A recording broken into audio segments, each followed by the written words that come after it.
How's it going, guys? Bibi here with Figure Collecting 101. Now, as you all know, I buy a lot of figures off of the internet. I feel that it's important for any collector to know the terminology when buying figures. So pretty much that's what this video is about. I have 9 terms that you all should know when collecting figures. So let's get into it. To start this list off, we've got prize figures. Prize figures are figures that can be won through various games like crane games and lucky dips. They can be bought as well, so winning them isn't the only way to obtain them. They're usually made to lower standard quality than the premium figures, however they are a lot cheaper to buy. Prize figures often range between 40 to 60 New Zealand dollars, and they are a great way for new collectors to start collecting. Next up is a term that I use a lot because I buy a lot of these types of figures.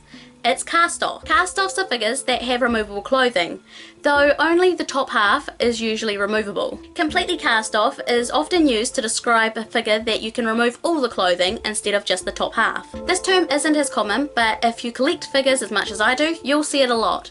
That's corrected parts. Sometimes parts of a figure is defective. Sometimes the spelling on an item of clothing is spelled incorrectly, or sometimes an item of clothing is too small or too large to fit the figure perfectly. When this happens, the manufacturer sends out a replacement called corrected parts. When buying second-hand figures, if you see this symbol, it means with corrected parts, where if you see this symbol, it means without corrected parts. Next up, bonus. Often figures come with bonus items if you pre-order them, just like if you pre-order a video game or a DVD. These could include a picture or a blanket or even a poster sometimes. And again, if you see this symbol, it means with, and this symbol means without.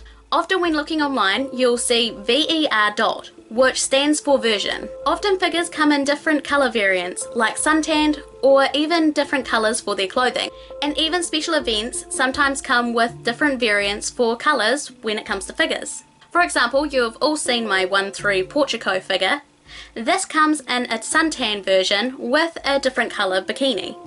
So this is very common and it can become very pricey if you want to buy each different variant. Scale is another very common term when collecting figures. Figures are usually proportional to full size, so scales are often given. So if you see 1/7, this means that the figure is 1/7 of the size that the figure would be if it was a real human. This term is most commonly used when it comes to prize figures, but it's not inclusive to prize figures as there are a lot of premium figures that also use scales. Something very important to remember is that a 1/3 scale of Shinku from Rose and Maiden is very different from a 1/3 scale of Portico, as Shinku is a doll, so it's in proportion to what a doll would be compared to a real human. This next term is something very important to remember.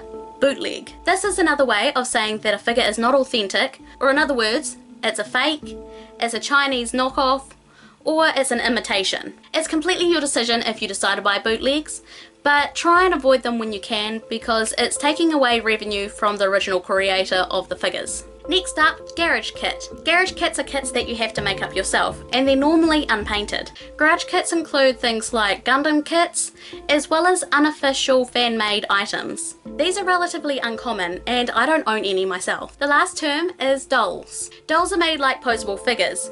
The difference being that dolls have free-flowing hair and their clothes are made out of fabric. They can also offer different outfits and they look just as good as figures do. Again, I don't own any myself, but there are a few that I am looking into buying sometime in the future. So these 9 terms are some of the terms that I feel that you all need to know when collecting figures, especially if you're a newbie to collecting figures. I hope this video helped out some newcomers to collecting, and let me know in the comments below if you enjoy collecting figurines. Which ones do you collect and which ones are your favourites? Leave them all down below, I'm looking forward to reading them all. Also let me know which is your most expensive figure that you own. Mine is my Super Portico. She was expensive and I love her to bits. If you enjoyed this video, please make sure to give it a big like and share it out to all your friends. I'd really appreciate it. And if you haven't already, go have a look at the rest of my channel. I do weekly anime recommendations, weekly anime news twice a week, and I've got plenty of other anime content on there. So I'm sure you'll find something interesting to watch. If you want to chat to me or you have any questions, you can leave them down in the comments, or you can find me on social media. I'm on Twitter and Facebook, and I'm online constantly. So make sure to come like me and follow me on there. And if you want to see more from me and more content like this, then please make sure to subscribe for a wide range of anime content. From Moe to Mika, thanks for watching, and I'll see you next time. Bye bye!